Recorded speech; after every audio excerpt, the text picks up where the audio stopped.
Good evening all and welcome. Tonight, I have a collection of stories for you from cabins in the woods.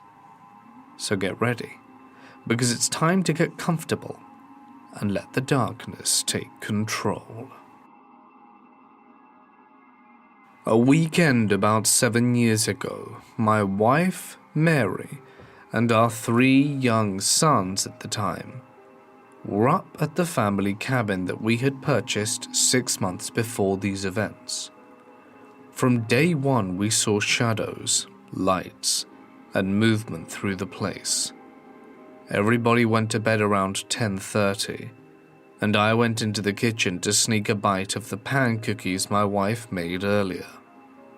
As I was cutting off a piece, I heard a female voice whisper, "Hey, what are you doing in here?"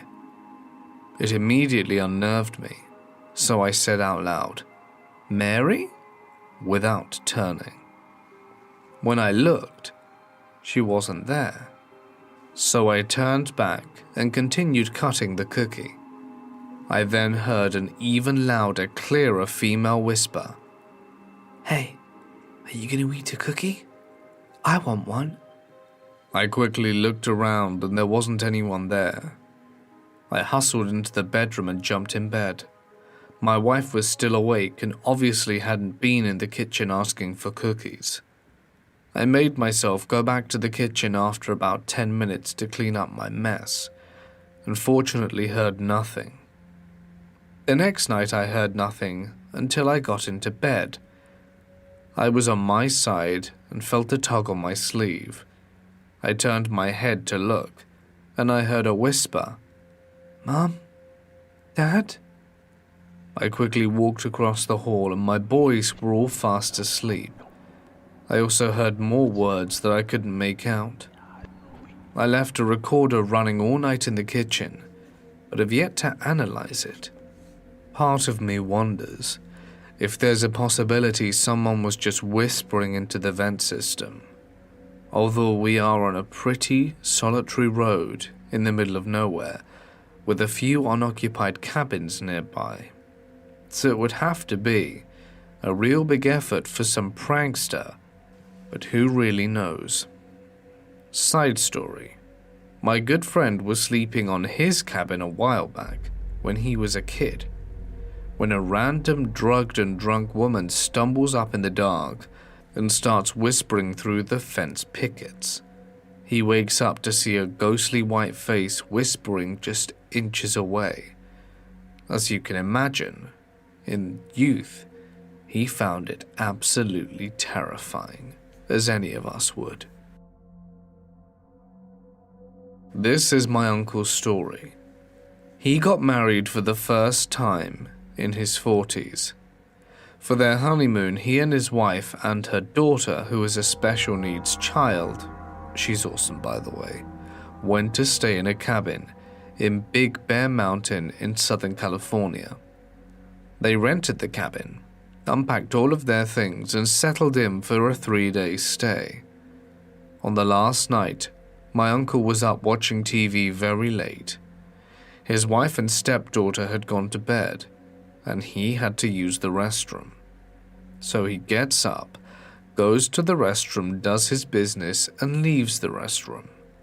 The only light on in the whole cabin is that from the TV in the living room, but it was bright enough to light up the whole living room and part of the hallway. As he opened the door to the restroom, he saw his wife walk down towards the kitchen. He figured she'd gotten up and was hungry, so he went to talk to her. He followed after her, and when she returned to the end of the hallway, she turned slightly in the direction of the kitchen, and then at warp speed ran into the kitchen, faster than any human could move. This figure was wearing a long flowing white gown, similar to the one his wife had worn to bed, and she had slightly longer than shoulder-length hair, kinda wigged out. He took a few steps back and peeked into the room where his wife and stepdaughter were asleep, and found both of them in bed, asleep. Needless to say, he couldn't sleep after that, and they left the next morning. He called up the guy that he had rented the cabin from and said, "Hey, you never told me the cabin was haunted." And the guy said, "Oh, you saw her?" "Her?" My uncle hadn't specified he'd seen a woman, proving that he knew the whacked-out speedster she-ghost was, in fact, haunting the cabin. He said after the fact that if whatever it was had turned and looked, he probably would have emptied the rest of whatever remained of his bowels at that very moment. This isn't my story, but my friend who went to camp with me. We were in the same cabin. We stayed up until we got tired and went to sleep. My friend Charlie and I stole some instant coffee packs from the kitchen, and we had them in water at night. Charlie didn't have a good caffeine tolerance like me, so he stayed up a bit after all of us went to sleep. I asked him what he was doing, and he said he brought a novel and was going to read it until he fell asleep. It was about 1 a.m. and we were peacefully sleeping when we hear the biggest scream. Charlie was crying and shaking in his sleeping bag, and everyone in our cabin came over to see what was wrong with him. He screamed really loud, and if that didn't wake up other cabins and teachers, then his loud crying after soon did. After all the teachers were inside our cabin, I had to stay on my bunk bed to not be squashed. Charlie told us that he saw a ghost wandering around our cabin. He said he also heard the wind breeze while the ghost was moving. Another guy in my cabin looked back up at him and said he also heard that. Charlie was sent home, but everyone else continued to camp. However, it felt really weird. I talked a lot when we got home, and he told me more details. I find it really weird because Charlie is one of the most honest guys I know, and he seemed very traumatized from it. I was considering if it could be the effects of the coffee, but we had some the night before and he didn't get any hallucinations, plus he was a regular drinker. He loved the taste even though it made him stay up. He told me that when he looked up at the ghost for about 3 seconds, he was shocked, too shocked to say anything. The ghost was not like in the movies, it was transparent and barely visible. Perhaps the biggest deal was that he said it looked like a little boy. It wasn't in our school uniform, but really old-fashioned clothes. Charlie told me he wasn't too scared of the boy in those 3 seconds, but shocked because it was a ghost. Then what really screwed him was after those 3 seconds when he screamed, the ghost boy looked at him with shallow, lifeless eyes and rushed out of the cabin. That was the wind sound that Charlie and the cabin mate heard. Then I remember distinctly what Charlie said, because if I were him, I would doubt everything I know. He said that the ghost looked at him with no expression, and even though it was only for a split second, it felt like an eternity. He knew his mind wasn't playing tricks on him when he saw his eyes. There was no soul in them, like it had been sucked away. It terrified me, and I felt so bad for him. Those were the details he shared. I don't think he ever will go camping again. My mother and 2 older brothers would visit my auntie and 3 cousins around Christmas. The whole family would get together too, uncles, aunties, you name it. They lived up near Inverness in Scotland, in a place called the Black Isles. It's actually in a place called Cromarty, but Inverness is more well known. The Black Isles were rumoured to be a place where witches could meet up on Halloween and perform satanic rituals and animal sacrifices, that sort of thing. Years ago though, and whether or not this was ever true is another story. So our family get-together was supposed to be in a holiday home we rented out just down the road from my cousin's house. It had multiple bedrooms, so was perfect for many guests. Me and my older brother and his friend from Africa were all staying in one room. They were fast asleep. I, however, was not. I woke suddenly and didn't know why. I scanned the room with my bleary eyes. It was very dark. I couldn't hear anything but the snores from my brother and his friend. The door to the room slowly opened with a creak, and I swear to God I froze in fear.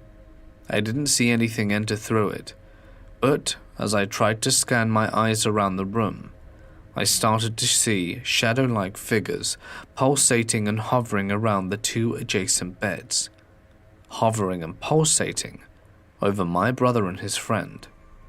There must have been at least 3 of these figures. The third one stood over my bed, although this apparition didn't have any human-like features except for maybe the shape of something human. I could feel like it was staring at me. I decided then the only course of action was to turn over and face the wall and go to sleep.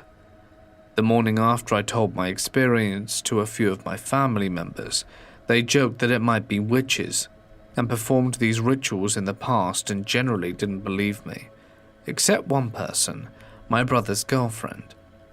She told me she experienced something as well. She was only sleeping next door, and she told me she felt like someone sat down on the end of her bed in the night, and she could feel the weight of someone on her legs, but nothing was there. Very frightened by this, I decided to read the guest book to see if anyone else had reported anything weird and unusual, but nothing of the sort. I'll never forget what I saw that night, and if you're ever up near the Black Isle or stay in that holiday home, just beware of strange figures entering your home at night. When I was 13 years old, we visited my grandparents who lived in a cabin in the woods near a small lake. It was a beautiful view in the mornings, and I decided to take a friend with me because there wasn't any Wi-Fi, just an old small TV that was used in the 1990s that barely had a few channels and a VCR player. They had a lot of horror VCR tapes because my grandmother loved horror. And now onto the story. The location of the cabin is a 3-hour drive from town and about 6 hours from where we lived. The road trip was amazing. We got there at about 8 p.m. at night. Me and my friend were so happy to be there. I flung open the doors of the car and went to hug my grandparents as they showed us where we would be sleeping. It's in the upstairs, a big room with 1 bed and a bathroom and a balcony overlooking the lake. It was winter and snowing at night, but I always get warm, so I open a window or door for cold air. I opened our window in the room and went down to grab our stuff. When we got down, my dad passed us our things, and my friend took it upstairs. While I was sitting and waiting for my grandmother to make us hot chocolate, I asked her if me and my friend could watch a movie before bed, and she said it was okay, but to not put the TV on too loud. After we ate, drank hot chocolate and showered, my parents and grandparents were already asleep. So me and my friend were searching for a horror movie, and decided on Friday the 13th. We started watching it. It was nice to watch something before we went to sleep. And after the late night screening, we decided to go to sleep. I closed the doors and we slept. The next morning I woke up at 8 and rushed down the stairs to eat breakfast and got ready so that we could go for a walk. It was a nice sunny day in the snow, but still a bit chilly. We asked my grandparents and dad if we could go on the walking route, and they said yes, but that we should stay on it. As a matter of fact, my grandmother packed us a bag with soda and snacks for when we got hungry. As soon as we were done eating, we started to walk. It was a nice long walk around the forest. It was almost an hour that we walked slowly. I sat down on a rock to eat something, and my friend sat next to me when we all of a sudden heard a loud, weird noise a few miles in front of us. We looked at each other and stood up and walked in the direction of the sound. That's when we saw blood on the snow. At first, I thought it was perhaps a fox that got a rabbit, so we walked on. All of a sudden, we heard the sound of a girl calling for help. "Hello? Is anyone out there?" We started walking in the direction where we heard the sound coming from, but my friend grew anxious and told me that it might be a bad idea. I brushed it off and told her that the girl must be lost. We kept on walking for a while. It was quiet, and we started yelling out loudly, "Hello, where are you?" like silly 13-year-olds do. And we heard the same thing again, and started running to the sound. I tripped over a rock and fell into the snow, and my friend started to laugh. When I stood up, my friend showed me that in front of us was another cabin. We thought it may be a good idea to go inside. When we went in, we saw girl shoes and shirts and panties laying around the place with old food that had started to rot, dishes and cobwebs. We could see that the place had been abandoned for a while. We looked around more and went into a room that was horrible looking. For some reason, there were chains against the wall and a bed with straps on. We looked around and saw blood against the wall and floor. We screamed when we turned around and saw a girl standing by the door saying, "Help me." My friend and I started running out of the cabin as quickly as we could. We came back on the route and didn't stop running, and decided not to tell my parents nor grandparents what we saw in fear of getting into trouble. At home, we went into our room and talked about it and ignored it. We watched movies to let time pass by. That night when we went to bed because we were tired from the walking and watching movies all day, we went to bed when I heard screaming and woke up to see my friend standing by the balcony. I asked her why she screamed like that and my parents would be mad. She said to me that it wasn't her, it was the girl by the lake, and that there was the same girl and some other girls standing there yelling for us to help them. I closed the door and we went inside, scared as hell. We turned around and my dad was inside our room with my mum, asking why we were crying like that. And we were telling them about the girls we saw, and my grandmother came in and said there isn't anyone out there, and if there were, they would have heard them screaming too as they were sitting outside. We looked at each other, and my friend said we saw her on our walk, and my dad asked where.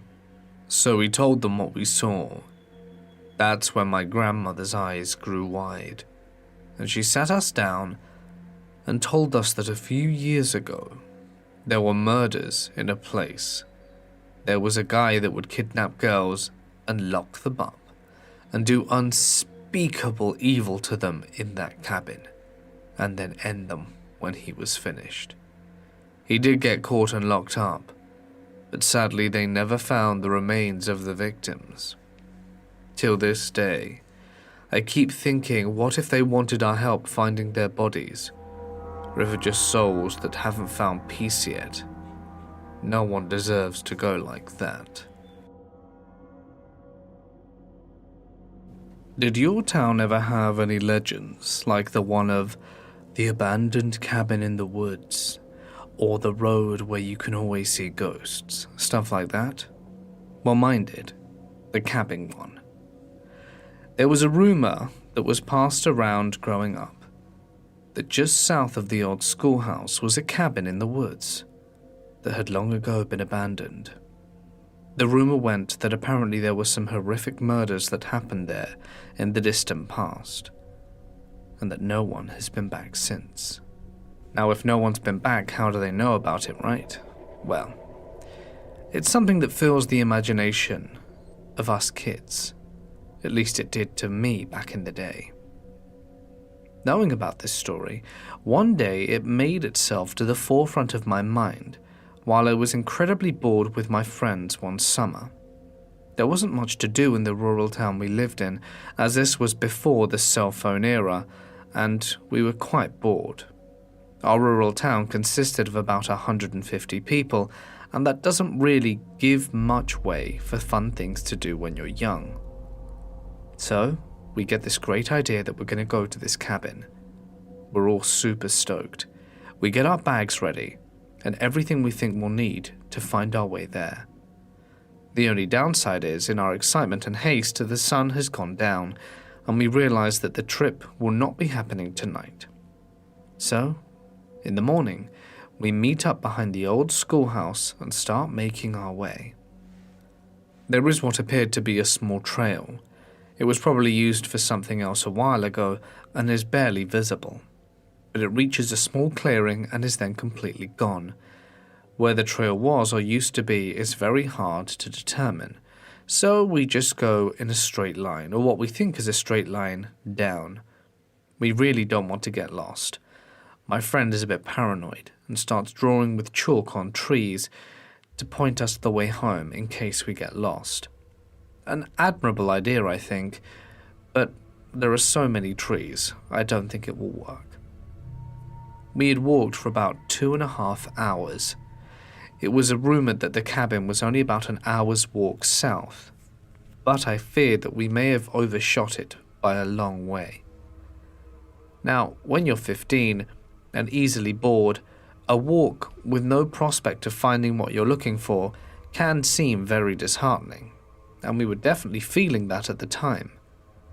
We were all a bit miserable, wondering why the hell we weren't finding this cabin in a huge expanse of wood.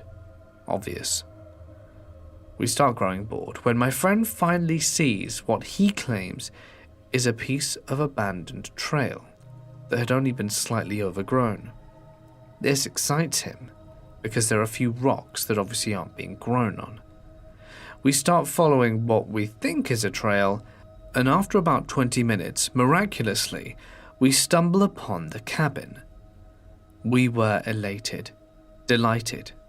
We couldn't believe that we had actually found this relic from the past, this piece of folklore.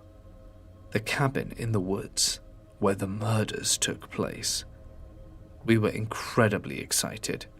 My friend snapped out his camera and started to take a few pictures. We were all jumping up and down. Now the moment of truth. Looking inside this cabin. The cabin had been boarded up almost everywhere. We did a complete loop and found no way of access. Every window, every door had been boarded up tight. This was a slight inconvenience. That's when my friend noticed there was what appeared to be a small window, and there might be a way to break through. My friend grabbed the window and started to pull. It swung up. It wasn't particularly big, and there was no way all of us could fit through it. It required someone small and thin. Our friend Jared happened to fit such a description. We used our flashlight to concede dirt floor underneath and not much else. We told him that if anything, we'd pull him back up. He could definitely make it down, and we could sort of see some stairs at the very end. We just sincerely hoped that they wouldn't crumble underneath him. He slowly slipped his way in, shoulders being the hardest part to get through, and when he finally did so, he made his way up the rickety stairs. When he was in, we realized a critical flaw in the plan. There were still boards over the windows and doors, and there was no way that he was going to be taking them off from the inside, is there? Well, our hopes were not in vain. Actually, there was a small kitchen window that hadn't been properly boarded, and with enough force from all of us, we managed to pull it enough to loosen the nails so that we could swing it to the side and start making our way through. One of the creepiest things about this place is that it looked like it hadn't been touched in many, many years. There were dishes still in the sink. There was some black grime that had clearly festered all over them and then died. Some shoes thrown about the place. Decorations were still up, covered by a layer of dust, the usual stuff you'd kind of expect. Now, What really interested us after we'd seen the downstairs was the upstairs. This was like the forbidden part. The stairs is what worried us. We were afraid that they would collapse under our weight. So we sent Jared again up to the top first to see if it would handle his weight. He went up every step very slowly, and when he reached the top, one by one, we would make our way up. We had a look around. There were only 2 rooms upstairs. They clearly hadn't been slept in a while. There were no traces of blood or anything, which is weird given that it was called the murder cabin. Maybe a murderer lived here, who knows? We had a quick look around. Nothing overly interesting. Bed, cabinets, shoes, old moth-eaten clothes. When I was in one of the rooms alone, something glinted at me from the corner of my eye. It was underneath the bed. I looked underneath and saw what appeared to be a tie-pin of some description that had long since faded and was just an odd metallic shape.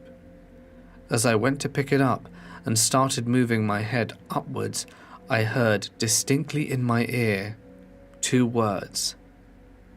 "Get out." They were from a female voice. The fact that there wasn't a single girl with us on this little hike really got to me. I didn't say a word. I just stood there frozen. I looked around and saw absolutely no one. I told myself it was just in my head. I left the object where I found it and started to walk back out, downstairs, and made my way out through the kitchen window. I was the only one out, but didn't want to go in there anymore. My friends, one by one, after they'd lost interest in what was inside, made their way out. We all unanimously agreed that it was quite creepy, and decided it would be best to leave. From where we were at, we managed to swing the board back and sort of get the nail back in, with a small rock. We figured it was close enough. We'd leave it like that for the next generation that wanted to discover it by themselves.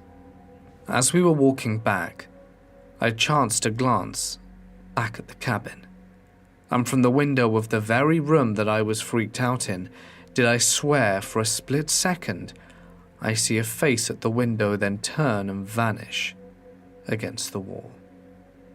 I don't know if what I saw was in my head or a real apparition, but my friends never said they saw anything, so I decided to keep it to myself. I'm not entirely sure what I saw then. I'm a skeptic.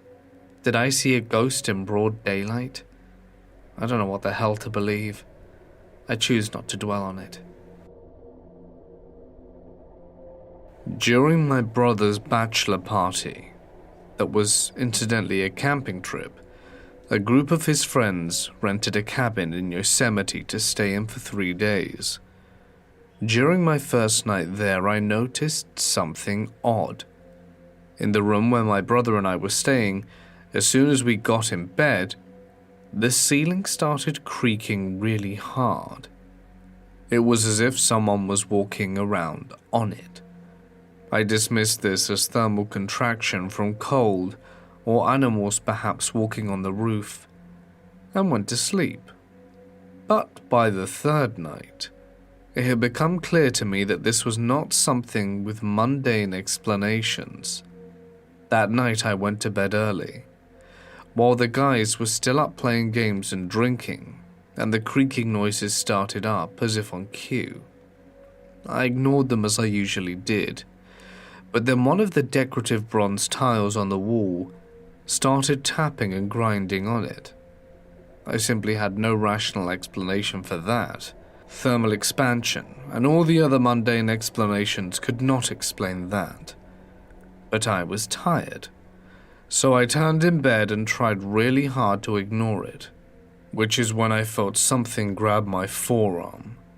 I quietly said nope, not wanting to deal with some restless ghost, and within a few seconds I could hear the ceiling of the room down the hall creaking.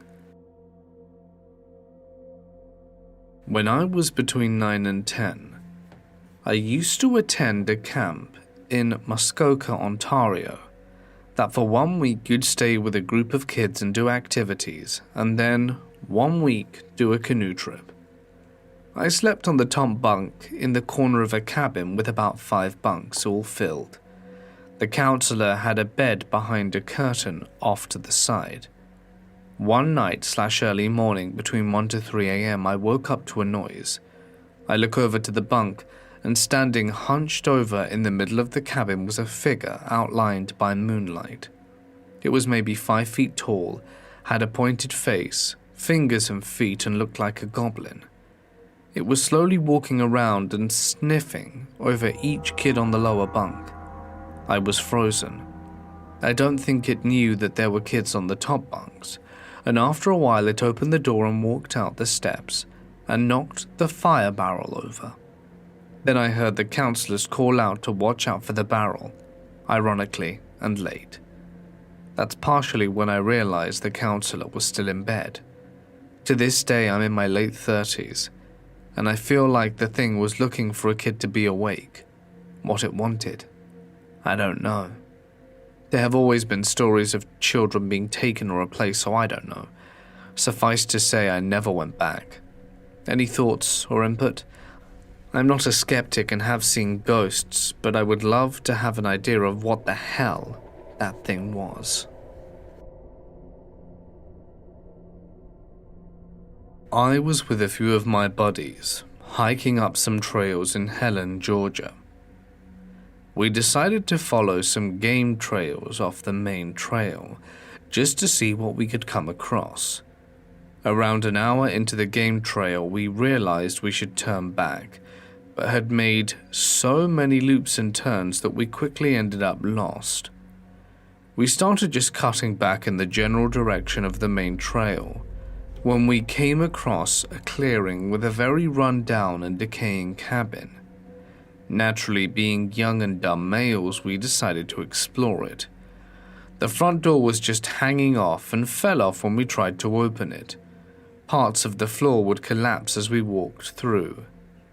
There was an old, nasty-looking mattress that was covered in mold and mostly decayed, a bunch of dishes laying in random places, and what appeared to be a very, very old ham radio.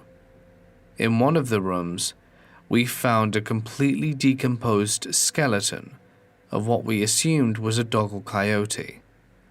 After exploring for a bit, we decided to hit the main trail before dark set in, so that we could set up camp and not get lost. We've been back around 5 times since, but have never once since then been able to locate the cabin. For the record, I never wanted to go in the first place. Let me take you back about 5 years. My wife had this idea that she really wanted to rent out a cabin in the woods. Camping was a no, given that it's just a thin sheet between you and the elements. But a cabin, a wooden structure, that was something she could deal with. After weeks of telling me how great it would be, I finally signed up for what was supposed to be an incredible camping adventure in a log cabin. It took a few weeks of planning, but we finally pulled out all the stops, got everything into our car, and drove the 6 hours to this remote cabin. It was a 4-hour drive and then a 2-hour trek through the wilderness in our car to reach the location of this amazing cabin. I'm gonna be honest, she picked this place mostly for the Instagram photos, and when we got there, it was very much to our disappointment not what we had been sold. It was very much the case that what had once been a very photogenic spot had become decayed over the last few years, not maintained, and was generally a disappointment. Things had started off great, as you can imagine. Me and my wife weren't best pleased, but were absolutely exhausted from the drive, and there was no way we were going to ask for a refund on a 2-night stay, so we decided to just suck it up and go to bed. That's when we discovered something that I really wasn't happy with. The bedsheets looked like they hadn't been changed in weeks. That's one thing. Being run down, fair enough, but being filthy is another. Of course, when we looked at our cell phones, we had no service. So to our disappointment, we just removed the sheets and slept on the mattress. It was, as you can imagine, an uncomfortable night. Not because of the mattress situation, nor the disappointment of the cabin, but because of the noises. Now, I wasn't really expecting this, but while I was tossing and turning, I'd hear noises. It sounded like animals or something running around on top of our heads. Now, the shape of the cabin meant that there was a space above our heads in the roof area, but it wasn't, as far as I could see, connected to any part of our cabin. We'd brought along a flashlight, and my wife, who wanted to stay in bed and was too afraid to look, stayed behind, while I looked around the roof to see if there was some kind of hatch or something so I could see where the noise was coming from. Though in all honesty, I really wasn't looking forward to the fact of confronting a wild animal in the dark. As you can expect, after looking around for a while, I found a fat load of nothing, and we decided that it would be best to just try and get some sleep and ignore the sounds of nature above our heads. The next morning, we got up, got ready, and went out for one of these amazing hikes my wife had promised me. That had been worth it. Well, except maybe not for the lack of sleep. But it was a really fantastic trek, and I would recommend getting out to nature to anyone every once in a while. We were absolutely exhausted by the time we returned. We had spent about 7 hours just walking and having a really good time. We were pretty exhausted. We took our shoes off as we came in and were just laughing and joking around and flirting, when we saw something that switched all that mood off. Our food had been neatly organized in a corner of the little kitchen. There wasn't much of it, so didn't use much space, and the door to the cabin was locked with a key, even though the owner said that we really shouldn't bother, if we didn't want to anyway. It was very isolated, but just in case of wild animals, we did just that. Like I said, it was locked, and yet our food had been eaten. Not like a wild animal goes through food, grabs whatever, tries to open it, has a few bite marks in it, etc. No. This was a person. Someone had taken meticulous effort to open up the food packets so that they wouldn't be noticed.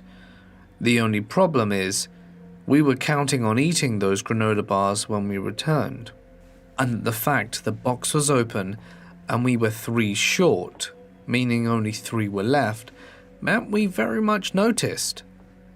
This is when we started to get very freaked out.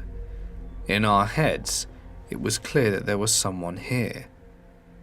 That's when I remembered the sounds of last night, and in my head things started to click. Would it be possible that there was some mad person living in the middle of nowhere in our cabin, and we just so happened to walk into their midst, and they'd think they'd take the opportunity to steal some quality food? As you can imagine, my heart sank to my arse, and I felt like I really didn't want to be here anymore. My wife and I tried to speak as quietly as possible. It almost felt like the house was bugged, like there were ears everywhere, like whoever was here with us was watching us. I didn't know how far we'd have to drive to try and get cell service, but I was losing my mind, and my wife and I, after a few hushed conversations, decided it would be best to leave. We slowly start packing our things up when we notice something else is missing. My wallet. My whole wallet is gone. This is really starting to piss me off. Not only has this intruder taken our food, but now my wallet too? How the hell was he thinking of getting into town when it's a 2-hour drive? Where the hell would he go? I had to confront this person. We had a pretty good idea he was living in between the roof, but how would we get up? My wife and I exited the cabin and did a lap when we found a small hatch from the back of the outside of the cabin. It was propped open by a small stick, even more confirmation someone was up there. And slowly, I got the courage to open the hatch, flashlight in hand. I propped it open, shined the light in, and what I saw absolutely horrified me. In the corner in the dark was a small, little rat-like man. He almost squeaked when the light shined on him. I'm not gonna lie, I nearly crapped myself when I saw him, but I maintained my resolve and shouted over at him to throw back my wallet. I didn't care if there was cash in it, he could keep that, but to just throw the wallet over. To my surprise, and being in a corner, he unceremoniously tossed it. I grabbed it and it felt dirty and icky. We just shoved everything into the car and sped off. We never went back. When we finally got cell service, we called the owner and told him about the man. He was very apologetic and had no idea he was there, and said that he would send the police over to deal with him. We didn't ask for a refund, we didn't ask for anything, but just felt very creeped out knowing that there was a creep living above our heads that night.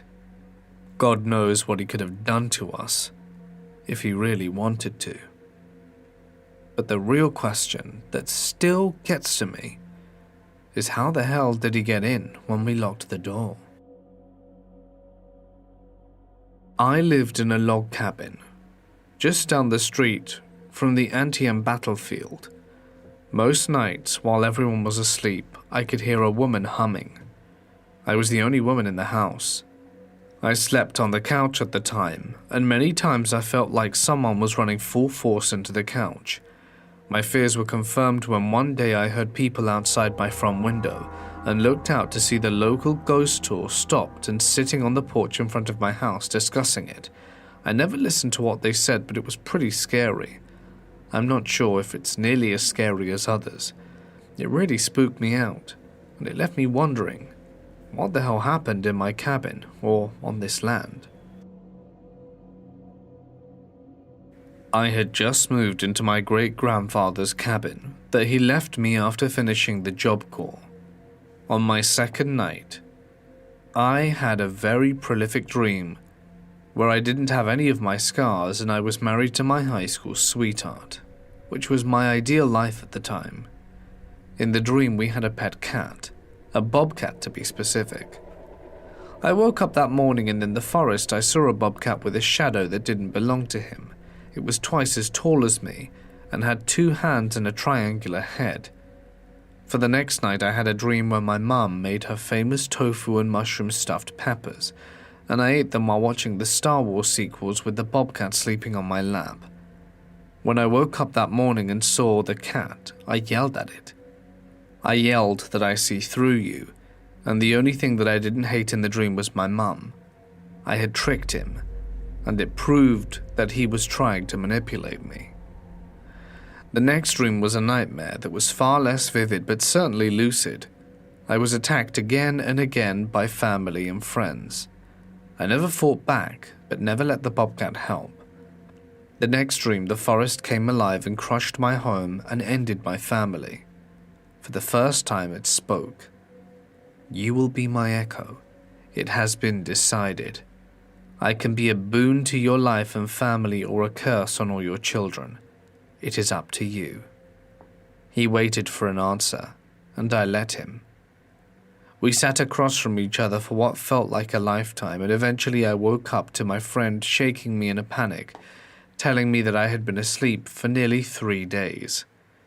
I kept having dreams that ranged from the perfect life to hell on earth, as it thrashed about in my head like an upset child that the bird in the cage isn't singing. One day I was out hunting for geese. I came across a bobcat. It didn't run away and followed me over the woods. I know these woods like the back of my hand, as I've hunted there for years before I moved. I kept getting lost the whole time the cat was following me. Respect be damned.